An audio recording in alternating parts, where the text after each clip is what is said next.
My name is Gordon Cousins, Chief Executive of Business Today in South Africa and Chairman of the Business Today Group. Business Today was started 29 years ago and now is represented in more than 42 countries around the world. What we do is we build board-based business simulations as a basis for teaching people to truly understand their business and how changing their behavior can make a positive impact on the performance of their business. Transnet Freight Rail is the only freight rail business in South Africa. It employs upwards of 20,000 people. Some years ago, we were asked by the chief executive to develop a business simulation for the freight rail industry. The major reason was that the business was wanting to move towards a more customer-focused and bottom-line focused organization. The net result was that we built a series of business simulations that allowed people to, in simulation mode, run a railway and how they could positively impact on the business by moving towards the concept of a scheduled railway. Railways are very complicated businesses, and it's essential that people at all levels in the business understand how the business works and functions. I think sometimes we forget why we exist. We're here to meet the needs of customers. So business simulation has allowed us to, in a risk-free environment, to enable people to understand how all the pieces of the jigsaw puzzle fit together. We did it in two distinct interventions. There was the one for the senior management. The benefit from that one was that you could simulate a couple of years and you could see the impact of your decisions on investments, buying new assets, new locomotives or new wagons, and what is it doing to the balance sheet and what is it doing to the bottom line. What you're going to be working with today is understanding all of the different elements of the railway and how they hang together. So it's balancing your people requirements, your rolling stock, your maintenance condition of the infrastructure and of the rolling stock.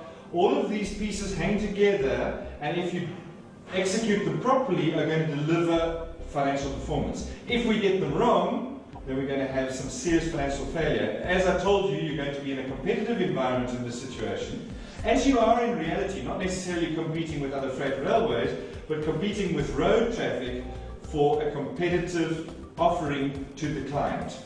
The approach was to let them experience the importance of a fixed cost business. You've got to pay all the bills every month, whether you run one train or 100 trains. You've got to experience the impact of running with a plan in a scheduled fashion or without. And we could actually prove to them that if you stick to the plan and the schedule that's given to you, you can do more with less. You can run more tons with less assets.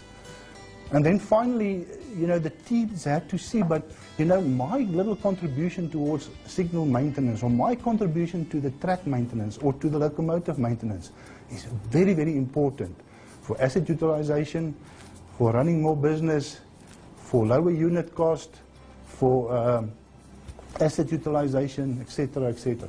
Guys, when we looked at your income statement, we could see that your profitability was actually not that great. And I think we just need to understand from your key performance indicators what went wrong.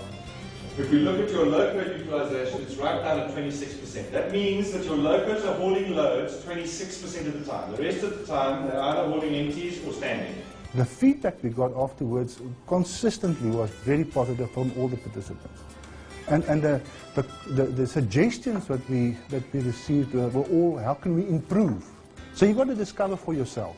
One of the lessons learned from the simulation was that you get people involved. You can't get them away at the tea breaks. They get so involved in the simulation. They get so excited and worked up, and there's a competition spirit between the different groups participating. You know what I realized is actually how important my job really is.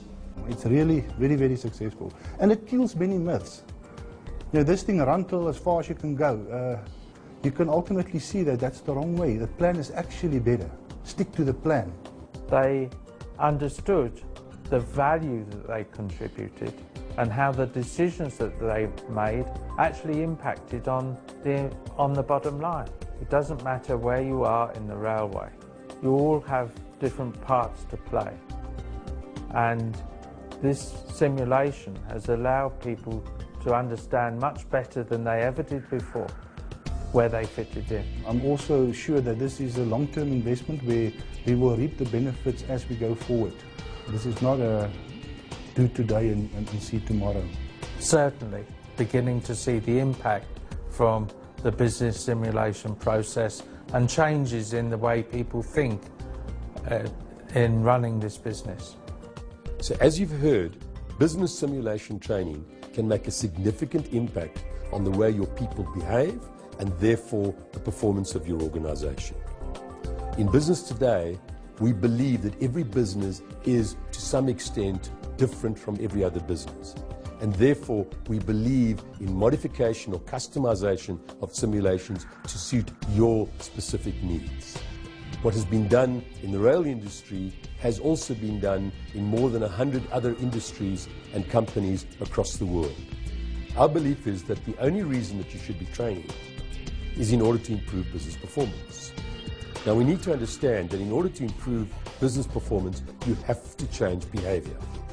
Chalk and talk, telling people, generally does not change behavior. Therefore, the power rests in the process of discovery learning.